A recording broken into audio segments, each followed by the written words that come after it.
Good afternoon, ladies and gentlemen. Today is October 30th, 2019. My name is Sumita Sampath, and welcome to today's market wrap-up. For the first news, let's talk about the recent cut in interest rates. On Wednesday, U.S. Federal Reserve cut interest rate for the third consecutive time, but did not offer clues as to whether or not they will cut rates further. On October 30th, the Federal Open Market Committee voted to reduce the benchmark interest rate by 25 basis points to a target range of between 1.5% to 1.75%. The Fed will continue to monitor implications of incoming information for the economic outlook in considering future moves. Lowering finance costs will encourage borrowing and investing, which helps Federal Reserve to achieve price stability and sustainable economic growth. Fed policymakers have said in recent months that the rate cuts are mostly in reaction to downside risks, such as trade concerns and geopolitical tension.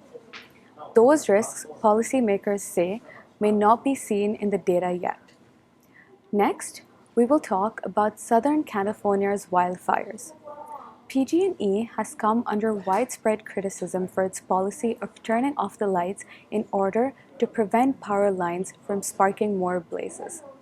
Over the weekend, PG&E shut off power to roughly 960,000 customers in order to prevent its power lines and equipment from creating more fires. The lack of reliable electricity has forced citizens to turn to generators. The demand for backup generators went up rapidly right after the wildfire. Supplying the generator is challenging as these products need to be installed by professional electricians. Lastly, let's talk about Apple's anticipated Q4 reports. Investors are anticipating Apple's quarterly reports centered on the sales of its new product line, consisting of iPhone 11, 11 Pro, and 11 Max.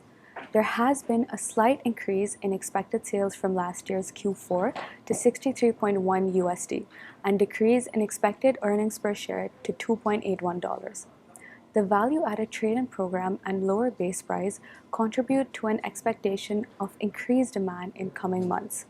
Consumers are already demanding up to 20% more than anticipated demand in China and buying more units in the US. In addition, Apple TV Plus will benefit Apple services by offering a free year of subscription for every hardware item purchased in order to attract more subscribers. However, this will not be present in this quarter's report as it will be released in November 1st. This Q4 is a challenging comparison as a majority of customers postpone purchasing Apple's product until after the big iPhone event, leading investors to expect sluggish sales. Now, let's see what happened with the markets today. The North American markets had a decent performance. All three major indices went up, with Nasdaq going up by 0.33%, TSX by 0.51%, and S&P 500 going up by 0.33%. As for the European markets, the FTSE 100 went up by 0.34%, CAC by 0.17%, and DAX falling by 0.23%. Moving on to the Asian markets, the Hang Seng closed with 0.44% decrease, the ASX went down by 0.83%, and the Nikkei went down by 0.57%. In terms of currencies, the Canadian dollar shows a strong performance against the US dollar, the Japanese yen, and the euro. In terms of commodities, WTI and Brent crude oil went down by 0.48 and 0.03% respectively. Gold price went down by 0.34% and copper price went up by 0.32%. Thank you for listening to today's market wrap-up.